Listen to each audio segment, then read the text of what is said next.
this hair that keeps standing up, really not a fan of it.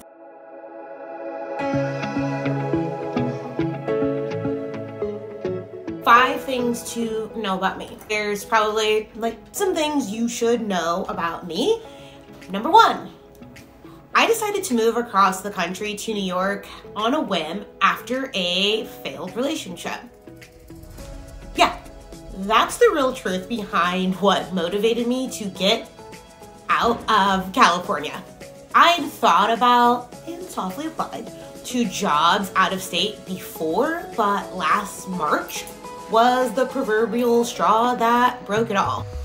I have a habit, a bad one, of dating emotionally unavailable men.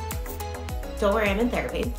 So after months of the Panasonic and increasing frustration, I told him, like, we're done. And this was maybe in October or November 2020, and he absolutely orbited. So like, fast forward to March 2021, and we're chatting, and he dropped the news that he has a girlfriend whom he had hopped into a relationship with within a couple weeks of me saying, like, okay, I don't think I can do this.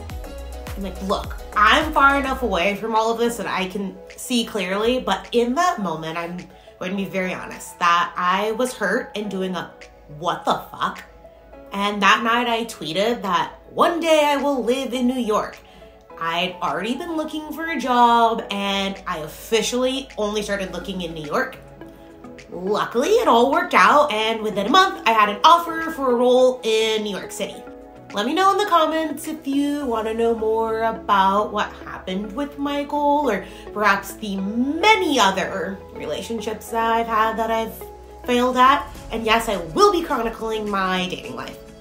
Number two, I am absolutely the conductor of the Hot Mess Express train. As I mentioned before, I love me an emotionally available man. Tell me all your grandiose plans, action none of them, and then orbit my life.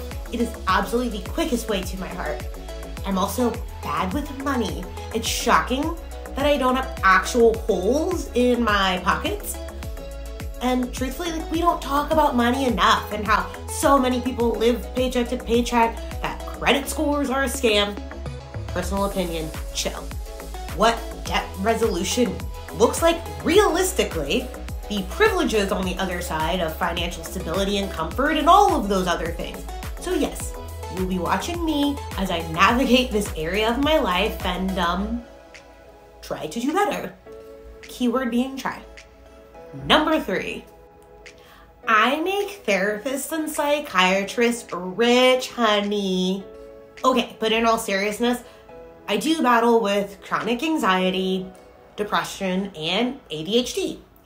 I received an ADHD diagnosis last summer, which has helped so many things make sense about my life and my lack of impulse control and money, my difficulty on large-scale projects, procrastination, interruption, so I don't forget things that I'm going to say, and honestly, the list just goes on.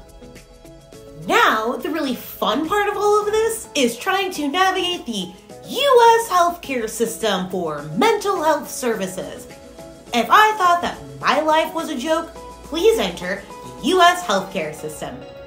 I don't even know if we can call it a system because it's so bad.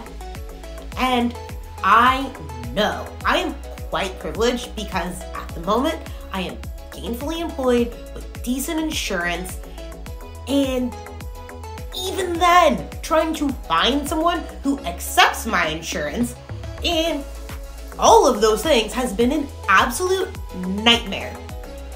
All of these are important issues that I'll be touching on because truthfully, it's just part of my life and so many others.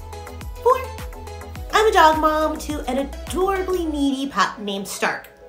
Like Game of Thrones, not Avengers, I have honestly only seen like 3 movies from that franchise, so like he is a Game of Thrones dog. But I'm gonna keep this one short because there will be so much content around him and being a solo dog mama. And 5, while I may be alone, I'm not lonely. Now, this is a lesson that I'm trying to learn and truly recognize, so hopefully that sounded convincing. But like, man, this shit is hard.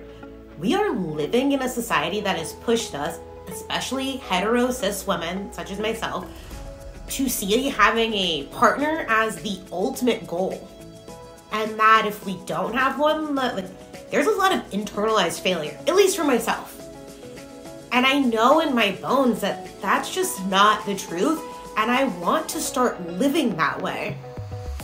So I'm working on trying to build some new neural pathways to enforce this, and honestly, I'm hoping that chronicling this entire journey here will help me do some of that.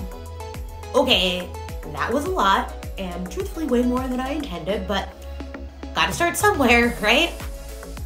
Now here's where I do that YouTuber thing where I ask you to like this video, subscribe to my channel, leave a comment, share it with your friends, and also follow me on TikTok, Twitter, and Instagram at I'm_the HBIC. I swear I'm actually kind of funny, and hopefully I'll be able to showcase more of my humor over time as I get more comfortable in front of a camera, because again, this is all super new to me. But thanks, friends. Bye.